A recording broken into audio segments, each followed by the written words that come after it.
গাইবান্ধার পলাশবাড়ীতে রাধাগোবিন্দ ও কালী মন্দিরে বসানো হয়েছে বাংলাদেশের সবচেয়ে বড় আদিযোগী শিব মূর্তি, যা পৃথিবীর দ্বিতীয় বৃহত্তম।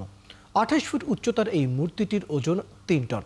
মন্দিরের প্রতিষ্ঠাতা হরিদাস চন্দ্র তরুণী দাস নিজেই এই মূর্তির নকশা তৈরি করেন এবং কারিগর মালাকর বিধান নিপুণ দক্ষতায় তা তৈরি করেন। পাপুল সরকারের তথ্য ও ছবিতে প্রতিবেদন। পলাশবাড়ী উপজেলার কোমরপুর ইউনিয়নের মধ্য রামচন্দ্রপুর গ্রাম। এখানে রাধা গোবিন্দ ও কালী মন্দিরে প্রতিষ্ঠিত হয়েছে বাংলাদেশের সবচেয়ে বড় আদিযোগী শিবমূর্তি।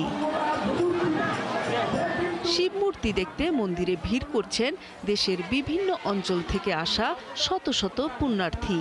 প্রতিদিন অন্যান্য সেবার পাশাপাশি থাকে খাবারের ব্যবস্থা, যার বিনিময়ে কোনো অর্থ ব্যয় করতে হয় না বলে জানান তারা।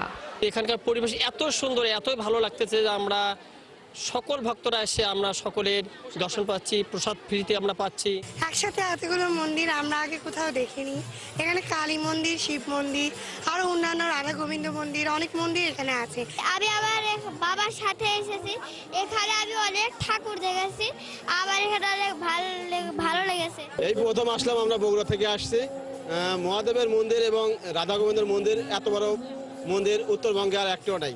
বিশাল এলাকা জুড়ে নির্মিত এই মন্দির চত্বর দৃষ্টিনন্দন স্থাপনা ও সুশৃঙ্খল ব্যবস্থাপনার জন্য এরই মধ্যে হিন্দু সম্প্রদায়ের নারী পুরুষের কাছে এটি তীর্থস্থানের মর্যাদা পেতে শুরু করেছে বলছেন সংশ্লিষ্টরা।